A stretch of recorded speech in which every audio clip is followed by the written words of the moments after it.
in our past. And the way we've been kind of holding back the tides of depression is through debt and inflation. And so we've been, kicking the can down the road, but we're really sowing the seeds of the future depression that I believe the time period we're in now will just be lumped in with it, right? Not like this is the earlier stages of that prolonged period that is really going to coincide with, having to come to terms with all the mistakes that we've made in the past. It's like the chickens coming home to roost because of bad monetary and fiscal policy that go back, for decades. We're in a huge hole. And it isn't going to be easy to get out of it. The popular saying, hard times create strong men create good times, and good times create weak men who then create hard times, is quite applicable to the current economic conditions of the United States. The economic prosperity, influence, and power that the United States enjoys today were courageously fought for by strong men with big visions. They envisioned periods of immense affluence, power, and limitless possibilities and toiled day and night to make their visions into a beautiful reality. They successfully created the good times, but it wasn't without consequences. With the good times came the weak men who had become so used to the country's status that they believed it would never end no matter how badly they messed things up. As is the natural progression, the weak men have now created hard times. There are even harder times ahead, says renowned stockbroker and financial commentator Peter Schiff. According to Schiff, the CEO and chief global strategist of Euro-Pacific Capital, decision makers such as the members of the Federal Reserve Board have been able to so far kick the can down the road due to the foundation laid down by the strong and resilient Americans who created the good times. It is because of this same foundation that they have been able to get away with so much money printing and other insane monetary policies that have brought us to this very point. However, Schiff warns that the days of deferring a massive economic meltdown by falsifying inflation figures, making trillions of dollars appear out of thin air, and generally keeping Americans in the dark by using intricate word salads are over. Schiff says the hard times are really about to start, and they could get even harder if decision makers continue on this path of unchecked money printing. During a recent interview with Tom Bilyeu, the renowned gold bug gives some very dire predictions for the U.S. economy in 2023 and beyond. According to the Euro-Pacific CEO, the U.S. is faced with the deadly combination of recession, depression, and hyperinflation. Schiff believes we are already in the first stages of this massive decline, and the U.S. is heading into a period of economic decline that will be worse than the 2008 global financial crisis. We will now bring you clips from the interview. Please watch, share, and like this video. Also, ensure you smash the like button, subscribe to the channel, and turn on post notifications for more videos like this. Thanks, and enjoy the video. Are we headed towards a recession that's going to be worse than 2008? I think so. In fact, I think we're actually in recession, although by the time they write the history books on this era, it may be considered a depression. I think that the numbers that we get from the government are not accurate by design. So I don't really think that the economy is growing in any real sense. I think that the way they compute the numbers, I think, is deceiving. I think that for most Americans, their standard of living is declining. I don't think the economy is really getting bigger. I think we're spending more and we're borrowing more and going deeper into debt. We're paying more for everything we buy. And a lot of that consumption ends up feeding into the GDP.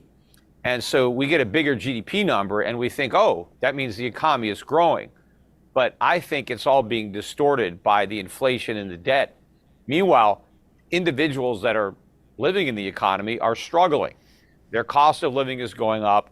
You have a record increase in the number of people holding multiple jobs, not just 2 jobs, but 3 jobs or more. And they still can't make ends meet.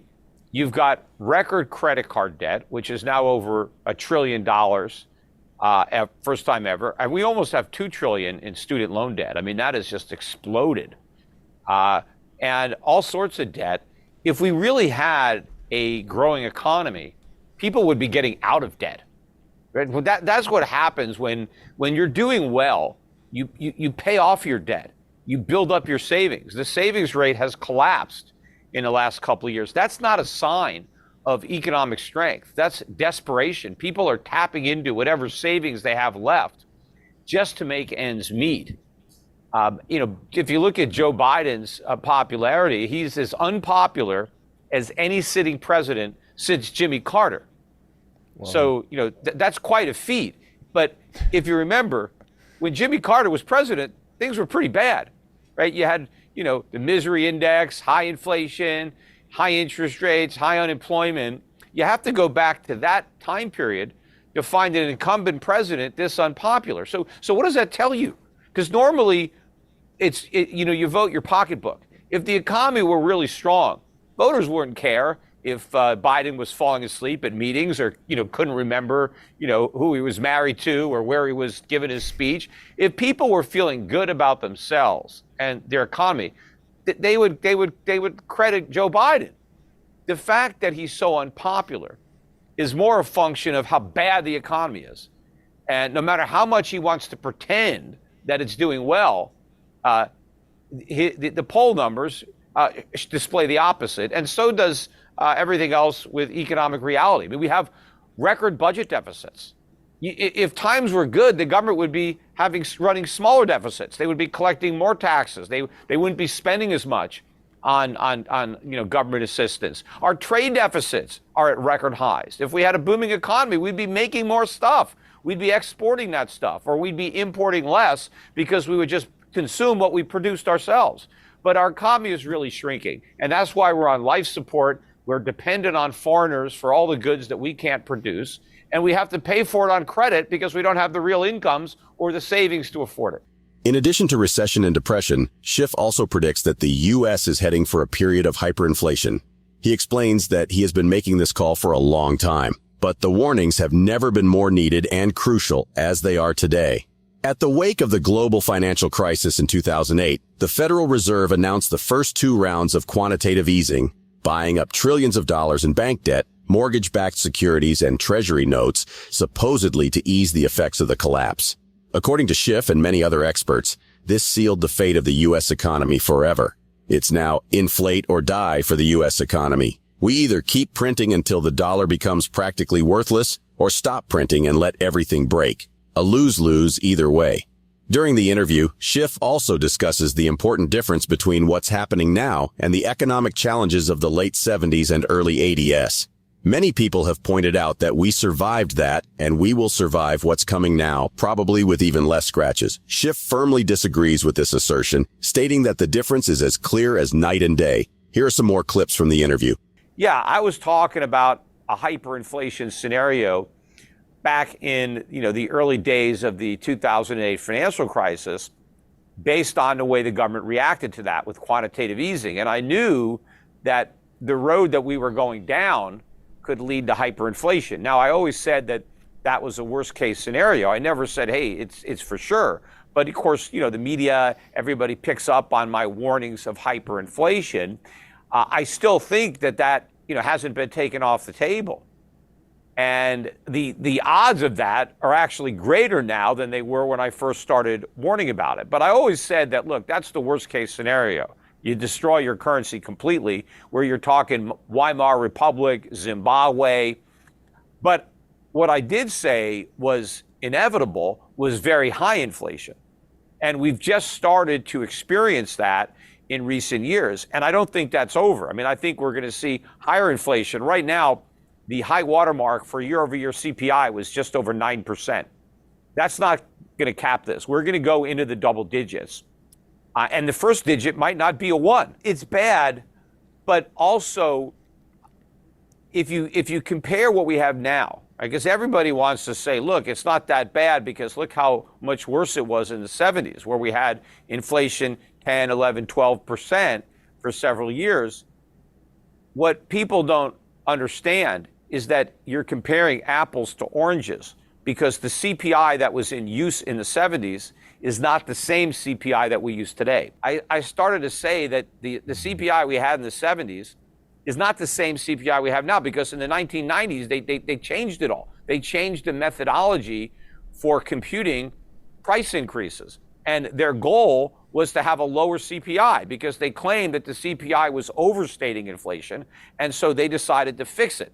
They fixed it, like you would rig, a sporting event. The fix is in. But if you measured the prices that we saw, the increases in 2021, 2022, if you used the 1970s CPI and then took the prices that we were living through, they were double digit. I mean, we were probably, the year that we had 9%, it was probably 18%. Back in the 70s, it was the same basket, and they just said, what did it cost last year? And what does all that exact same stuff cost this year? But now they don't do that. They change the basket. They take stuff out that's gone up. They put stuff in that didn't go up as much. They adjusted for so-called quality improvements. Oh, that's a much higher quality than the one you bought last year, so let's make the price go down. But it's subjective. Is it really better? I mean, and a lot of times the quality goes down. I don't think they ever subtract for falling quality. It's like a one-way street. They just assume everything is getting better, when in many cases, people are substituting lower quality ingredients, or stuff that used to be included. A classic would be airline. People would buy an airline ticket, and they got their seat, they could get food, they could get a pillow, they could get a blanket, they could carry on stuff. Now all of a sudden, all that's extra. It's not part of the airfare anymore. You want to pick your own seat? That's extra. You want to check luggage? That's extra. You want a blanket? That costs more, right? All this stuff now are add-ons. That's not part of the CPI. But I think if you look at some of the other measures, like where the government uses personal consumption expenditures, there you have lots of hedonics where they just basically say, oh, if steak gets too expensive, well, we'll just kick out steak and we'll put hamburger in there, because we'll just assume people stop eating steak and they settle for hamburger, and so we can pretend that the price didn't go up.